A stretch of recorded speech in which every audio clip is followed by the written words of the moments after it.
Hello friends, this is Dr. Avinash Burade, ENT surgeon working in Navi Mumbai.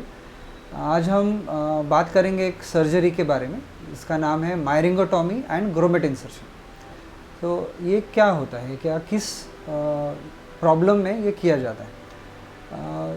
So we get lot of patients with a complaints of ear blockage, कान बंद हो गया, या हमें कान में ऐसे लगता है कि पानी भर गया है, हमारा खुद का आवाज़ खुद को सुनाई देता है। So we call it autophony. और ये जनरली सर्दी या फिर अपर रेस्पिरेटरी इन्फेक्शन के बाद, या फिर फ्लाइट, एयर ट्रैवल, कोई फ़्लाइट लेके एयर ट्रैवल करके आया है उसके बाद ये कॉमनली होता है। सो कुछ लोगों को ये प्रॉब्लम बहुत बार बार होता है। We call it recurrent serous otitis media और रिकरेंट ओटाइटिस मीडिया।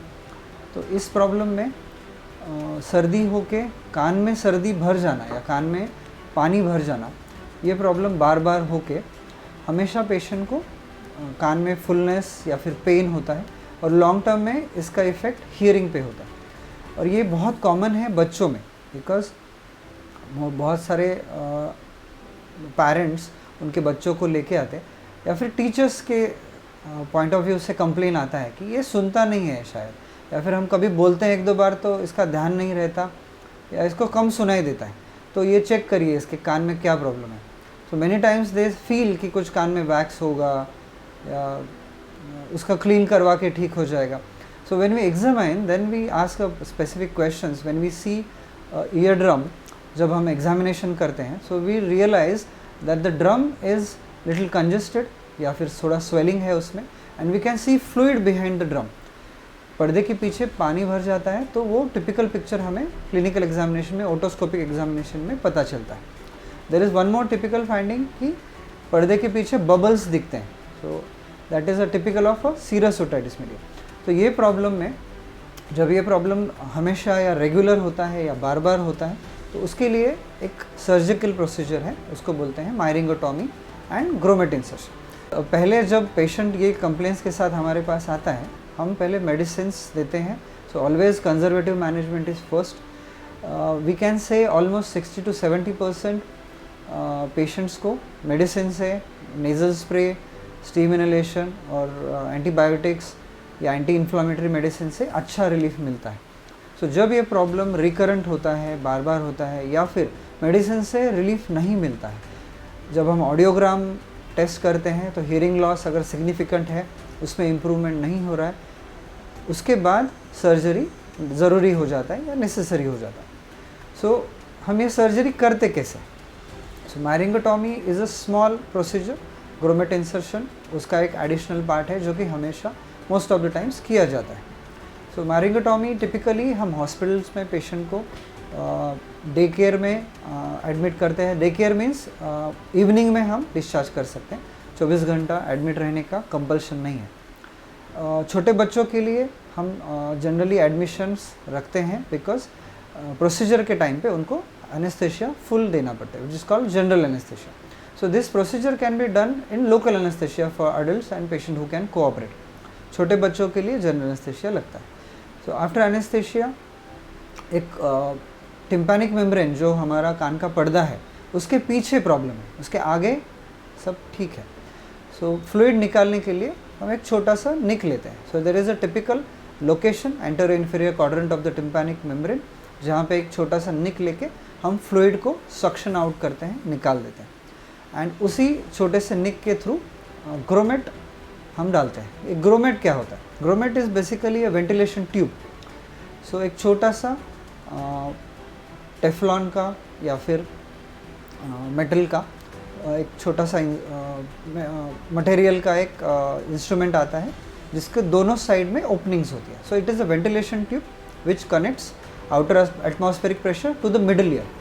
सो ये करने के बाद लॉन्ग टर्म में फ्लूइड एक्यूमुलेशन नहीं होता। The purpose of insertion of grommet is to maintain the ventilation in the middle ear. तो वेंटिलेशन मेंटेन होगा तो वापस फ्लूइड एक्यूमुलेशन होने का चांसेस बहुत कम होगा। तो by doing this procedure we make sure कि आपके ड्रम के पीछे जो फ्लूइड जमा है उसको निकाल दिया जाए, रिकरेंट इन्फेक्शंस, बार बार इन्फेक्शंस ना हो, आपका हियरिंग इम्प्रूव हो लॉन्ग टर्म में। और कभी कभी because of fluid accumulation in the middle year आपको बहुत फुलनेस या हेवीनेस लगता है और कभी कभी इम्बैलेंस भी होता है. So to get relief from all this symptoms we do the procedure called myringotomy with grommet insertion.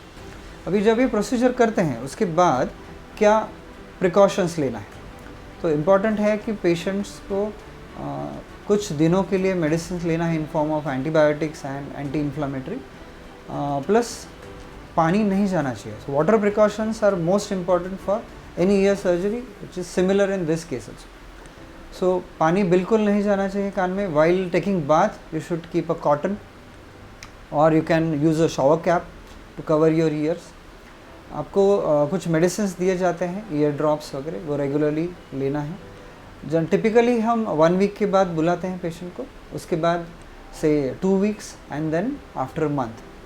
Grommet insertion के बाद टिपिकली ग्रोमेट अपने आप निकल जाता है. So it will extrude within a period of से 4 to 6 months. So regular follow up, थोड़ा precautionary measures for particularly for water activity.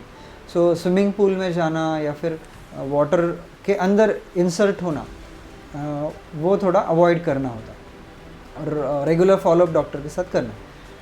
तो इसके कुछ कॉम्प्लिकेशंस होते हैं क्या?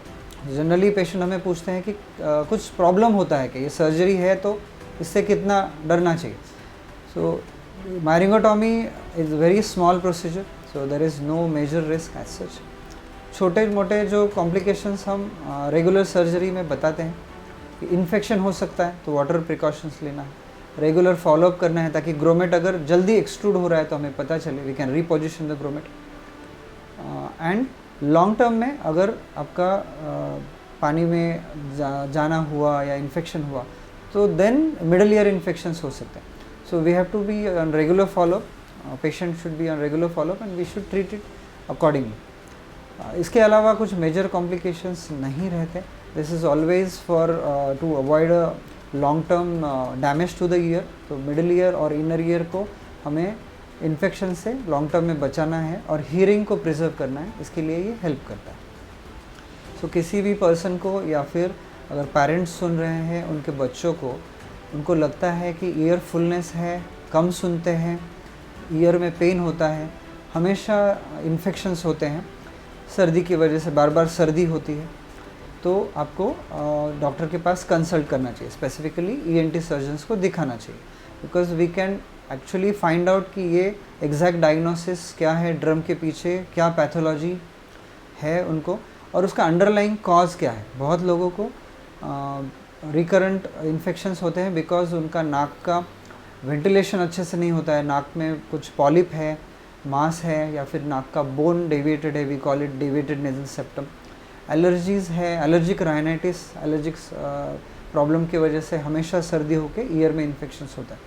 बच्चों में टॉन्सिल्स और एडिनॉइड्स मेजर कॉज है सीरस ओटाइटिस मीडिया, जिसके वजह से ये प्रॉब्लम्स और उसकी वजह से myringotomy with grommet insertion surgery लग सकता है.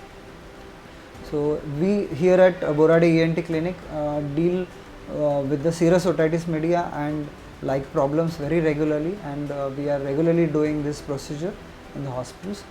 So किसी को भी अगर similar problems है, please आप consult करिए and we can give you a better service. If you have any questions regarding the problems or anyone in the family is suffering from the similar problems, you can please ask your questions in the comments, or you have any queries regarding the procedure, please write in the comments. We will be very happy to answer and help you. Thank you.